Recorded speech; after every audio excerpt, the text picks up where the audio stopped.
Okay, the context of the game was this was my first experience of a Welsh Premier League game. The fixtures had come out a few weeks prior to this, and we found out that we would be up against the reigning champions.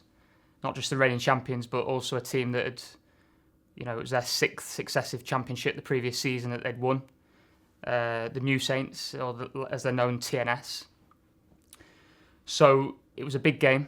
There was a lot of attention on the game, obviously, with us, Bangor City, playing against the New Saints and certainly trying to set out to challenge them this season more than what the club had the previous season and get closer to them.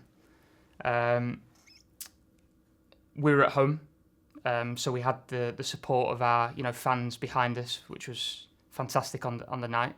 It was also on a Friday night under the lights, which probably gave it as well an extra special feel to the game.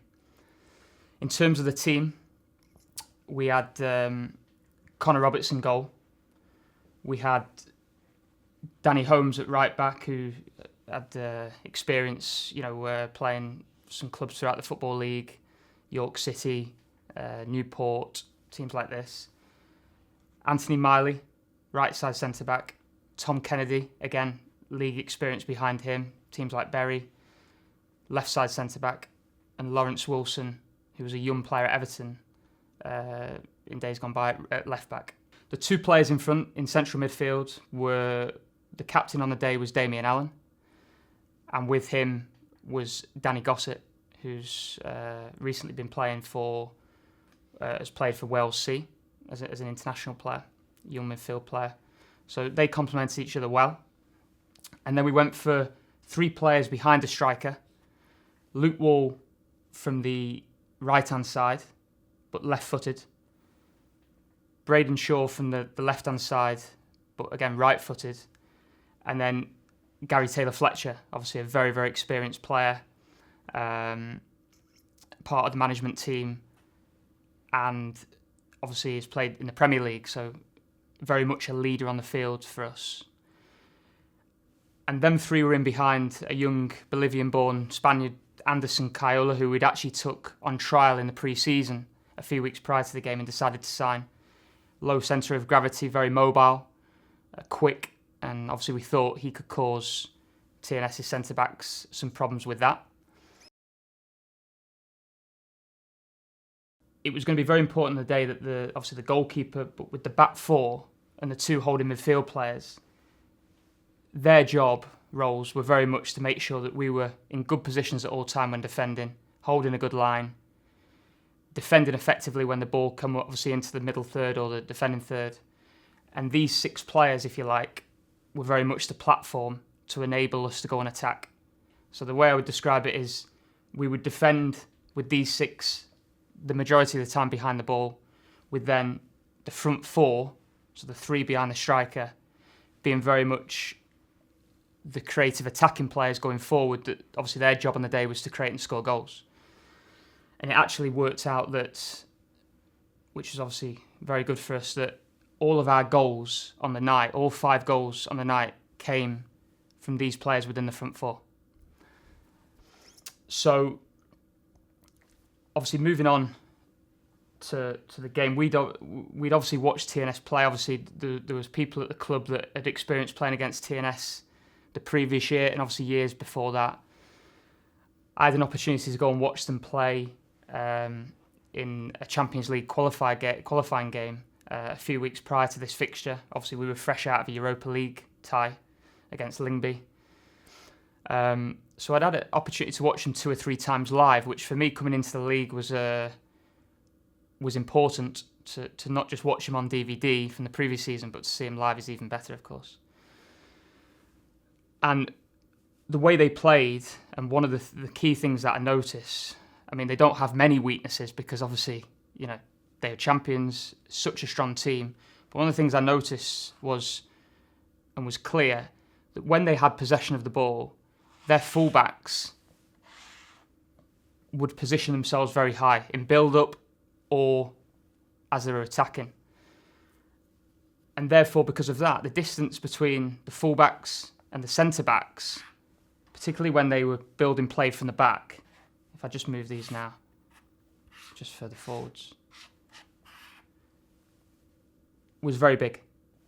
The gap between these two here and these two here were areas maybe we could exploit. Not just down the sides of the centre-backs, but also in the spaces they leave in between the full-back and the midfield player on each side. And that was one of the reasons why it was effective, obviously, on the day to play with a right-footed player on the left and a left-footed player on the right.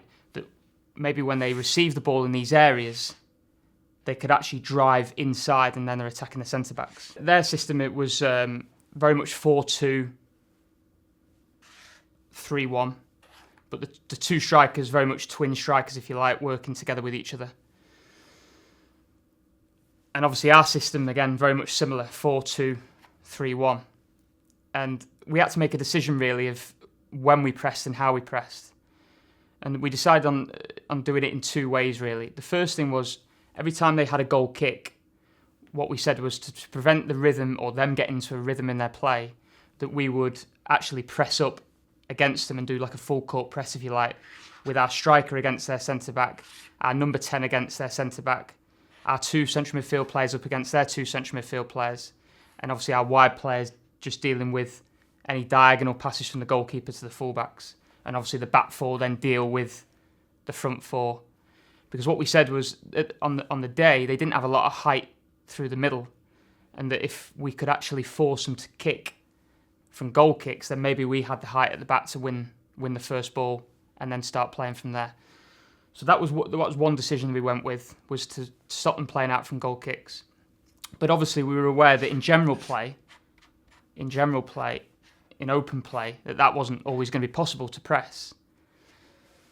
So what we said was, if you look at it here and you split the pitch into thirds, we said, okay, we're going to leave we'll leave the final third and let them have it in open play. We'll press and use this middle third to try and steal the ball as a real prime area of winning the ball back. And obviously if they do get up to here, which they are going to at points, then obviously we've got to defend effectively and defend the box effectively. And the fullback's jobs will be to stop crosses and etc., etc. So defensively, it was really important that these two players here, and they did a fine job on the night, they really did, not just were ready to press and force play one way, but their first job was to twin screen their two central midfield players.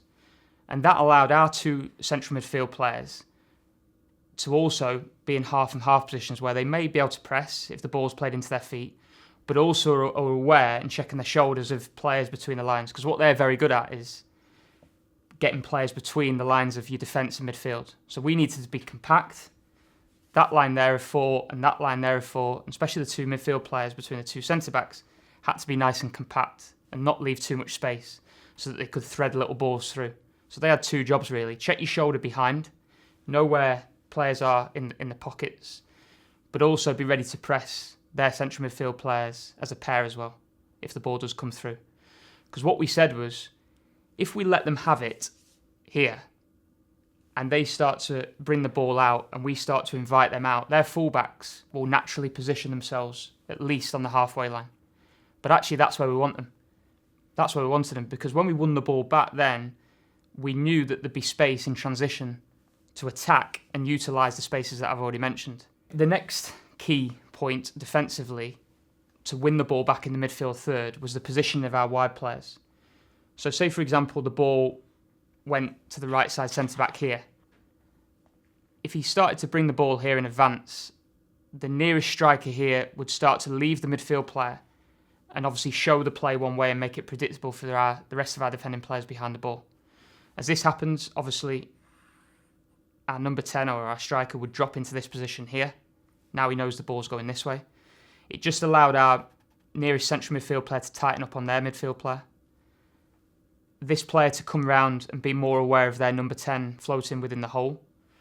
But as I've just mentioned, now the positioning was so important of the wide players, because their wide players wanted to come inside into these pockets. And what we didn't want was a situation where our wide players were positioned here and they're threading passes through into these areas and getting on the turn, and suddenly now they're virtually in the final third attacking our back four and running our back four. We didn't want that.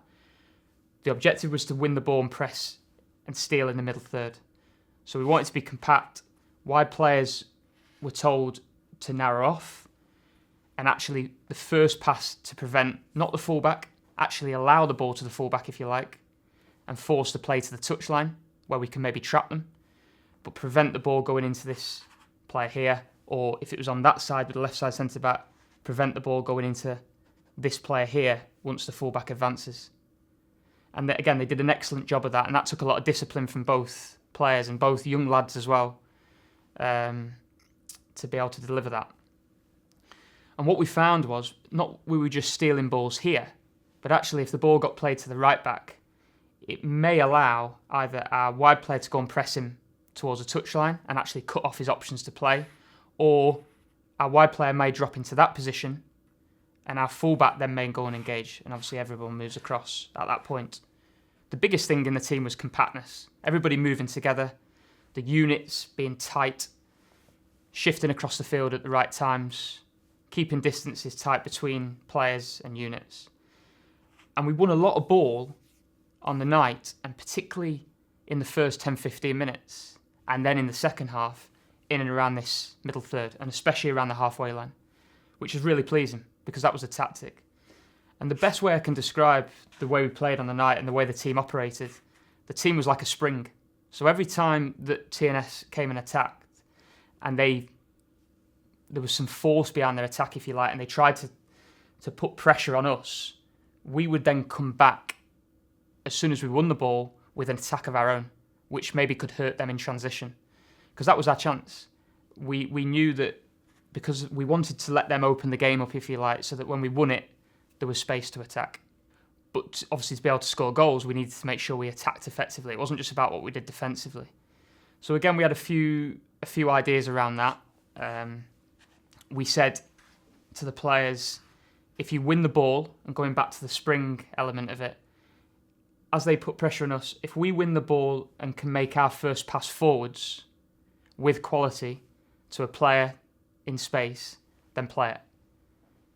And if that player can then travel forwards with the ball or make another pass, then even better. Because then actually, because of the players that they attack with and the amount of players that they leave at home, because at times they would attack with 6 and leave maybe 4 at home, the 2 centre-backs and the 2 holding midfield players.